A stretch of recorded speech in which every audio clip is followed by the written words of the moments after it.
I started at Northern Kentucky University in 1972.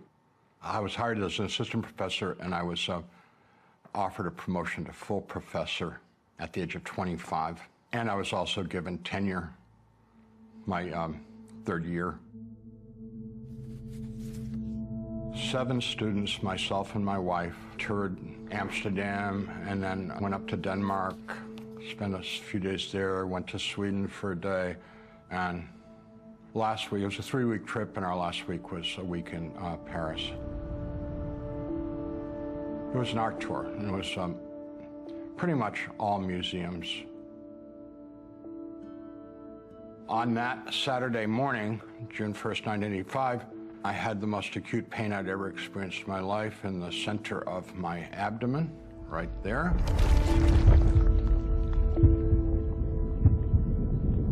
It was terrifying because it just came from nowhere, and I never experienced such acute pain. I mean, this is like the kind of pain that blows the top of your head off. A doctor came very quickly, got me up off the floor with a great deal of difficulty because I couldn't move. He knew exactly what was wrong and told me that I had a perforation of the duodenum, which means I had a hole go through my small stomach. What was happening was the hydrochloric acid and the enzymes and the bacteria and everything are now migrating, leaking into my abdominal cavity. To put it in crude terms, I was digesting myself on the inside. Without exaggeration, what it felt like was fire. My wife riding alongside of me in the back, and as we traveled 70, 80 miles an hour through the streets of Paris to the big city hospital. They confirmed basically if I didn't have the surgery in an hour, I would die. So they sent me to the surgical hospital, and because it was the weekend, there was no doctor available, no surgeon available at the hospital they sent me to. So I was put in a room. I begged, I screamed, I yelled. And my wife begged and yelled and screamed. Nurse, can someone please come in here? Sorry, we need a doctor to prescribe something. Someone here, someone here.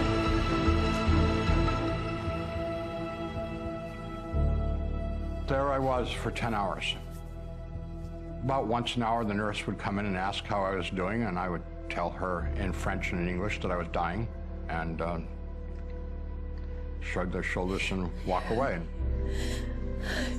I wasn't in fear, I was in terror, because I was 38 years old, very successful in my career at the university, you know, wife and 2 kids, nice house, 2 cars. The thing that kept going through my mind is, this can't be happening, this can't be happening, this can't be happening. People ask me, how do you know you were dying? It's like the stupidest question in the world. When you're dying, you know it, with every breath. I felt like I had one more breath to go.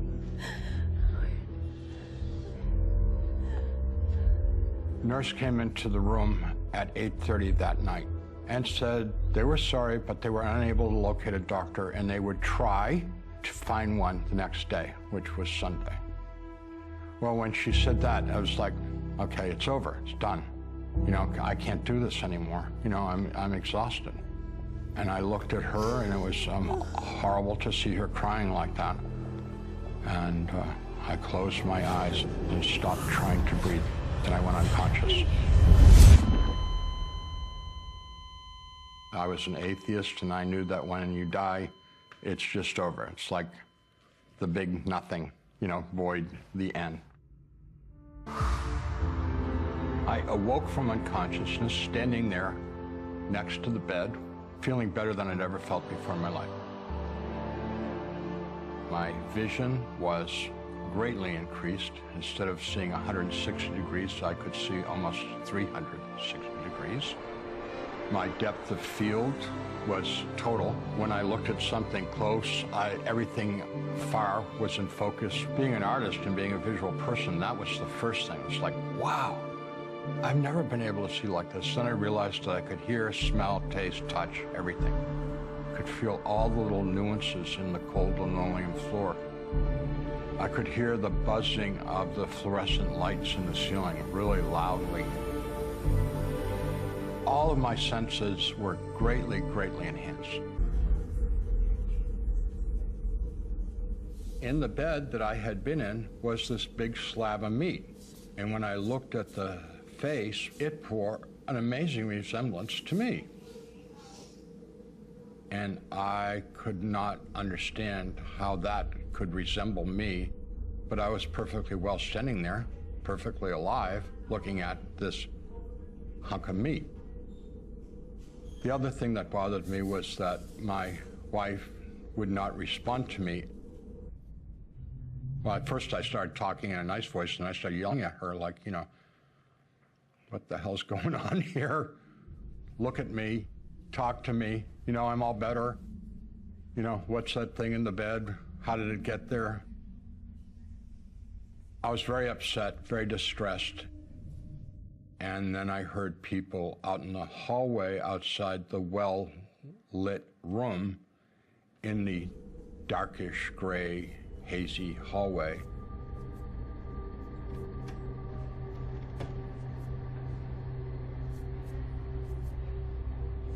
And there was a group of people standing outside the light of the room in the hallway. I said, I'm sick, I need a doctor.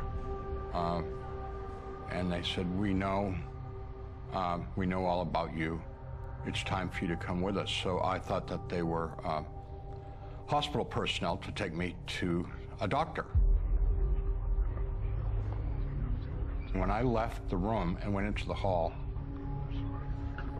I can't explain how I knew I couldn't go back into the room. The door didn't close, but I knew that it was impossible for me to go back into the light of the room. So I hesitated, and the people became very insistent. Hurry up, let's go. We can't wait anymore. We've been here a long time waiting for you. Hurry up. So I gave in and went with them, and they immediately surrounded me and moved me forward into that grayness.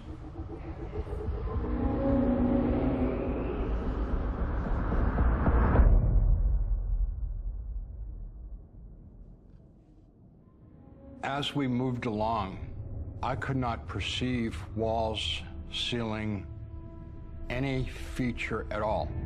And we walked and walked and walked. And after a while, it's like, okay, this hospital's not that big, we've walked miles now, and it's like, where's the stairs? Where's the up and down? Where's the walls? And there was nothing. We just walked and walked. So I was asking the people around me, like, this isn't the hospital, this isn't right, where are we, stuff like that. And their response was, shut up, be quiet, keep moving, move. They'd say, you're gonna find out, you'll find out, you're gonna get there. There was a lot of people around us, possibly hundreds, I don't know. They were being very vulgar, very threatening, very scary. I'm in abject darkness. I have absolutely no idea which way is forward, backward. All I knew is I wanted to get away from them. They said, no, you've got further to go, and they started to push and shove me. And I fought back. They began by punching, shoving, kicking. And then they started biting, scratching, and tearing me apart, literally. Disemboweling me, gouging my eyes. And it was accompanied with a great deal of laughter and joy.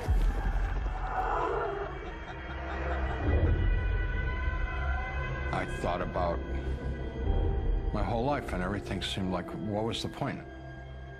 And I realized that my relationships with my mother and father were a disaster. My relationship with my sisters wasn't good. My relationship with my wife was very troubled.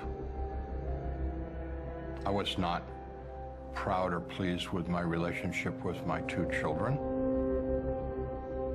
I sank into a pit of despair and hopelessness that I can't begin to describe. My mind offered up a memory of myself as a little boy going to a Sunday school singing Jesus Loves Me. When I was a little boy and I was afraid, like having nightmares at night or whatever, I would pray to him and he would chase the lions and tigers, the bears away. And as a child, it was like mostly in the image of like a superhero. Jesus was like a superhero. And so that's it. That was all I knew. So I called out to him.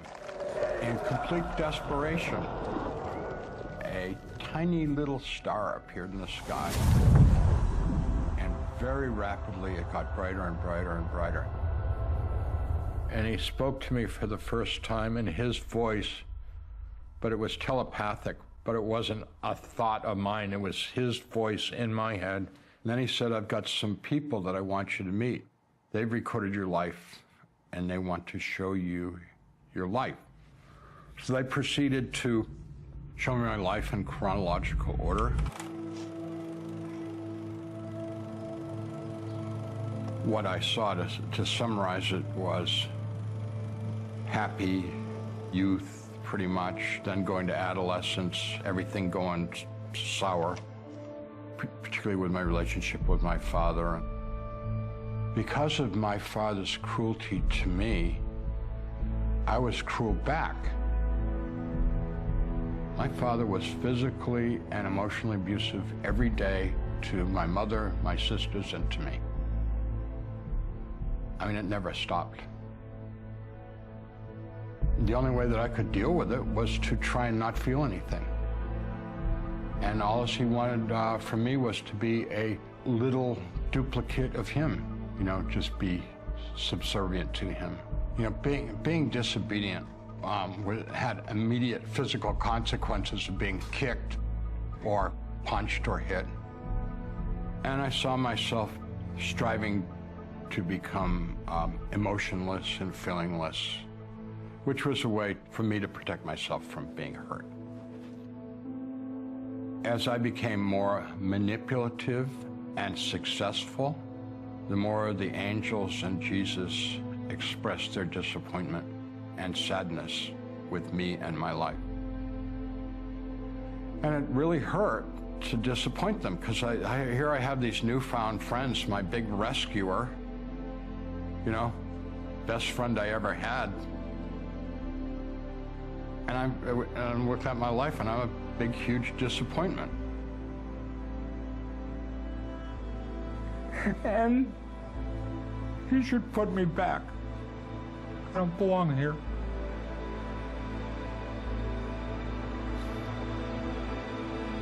You know, you've made a mistake. I don't belong here. And he said, we don't make mistakes. You do belong here.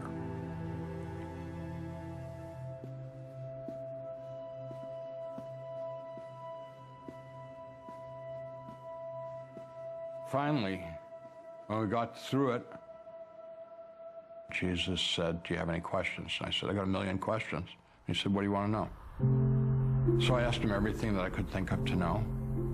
And if we went through that, it would take us several years. And he gave me a whole new understanding of everything. I said, great. Now that I understand, I want to go to heaven. He said,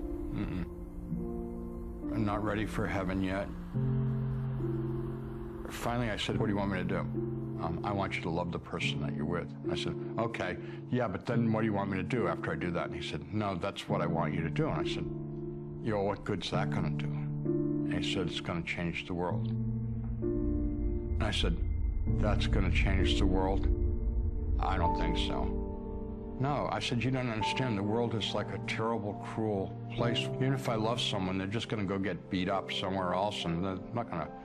And he said, no, if you love someone, they'll take that love out into the world, and maybe they'll love somebody, and it'll grow and grow and grow. I said, it's not going to work. And he said, it's God's plan. It's going to work. Well, when he pulls out the God's plan work, you know, I mean, it's like, what can you say? And so finally I conceded. And I said, okay, I'll go back. And with that, bang, I'm in the body, I'm in the bed.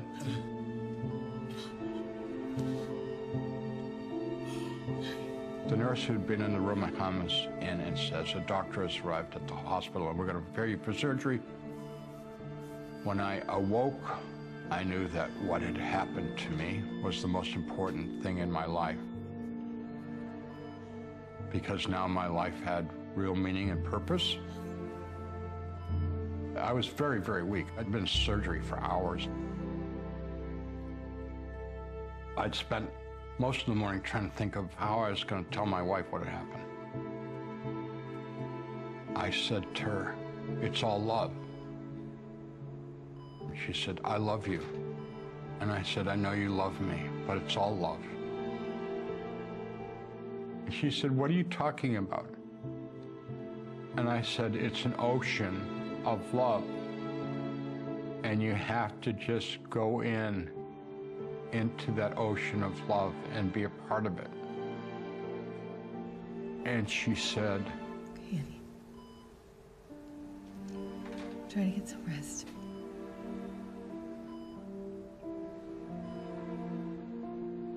Here I am. I'm giving her the abbreviated wisdom of God, and she's basically telling me, you know, you're making no sense. It's crazy talk. From that day forward, I tried to tell people about God, heaven, hell, what I'd experienced, and nobody took me seriously at all. I was a zealot. I was a complete zealot, and it was not good for my relationship with them, because the more that they did not respect what I was trying to tell them, and the more they told me I was nuts and crazy and stuff like that, the more it totally alienated them from the Bible, from God, from me. I mean, it was completely counterproductive. It was a disaster.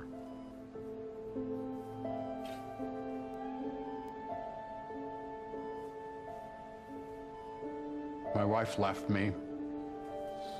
She poisoned the kids against me. They've rejected me. They don't want anything to do with me. They think I'm a crazy man. It's all gonna work out.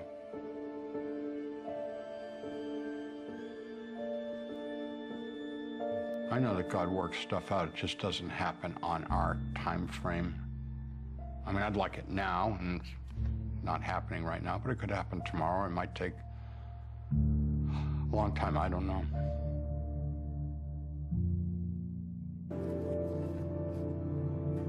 When I came back, one of the things I knew, I wanted to make friends with my dad.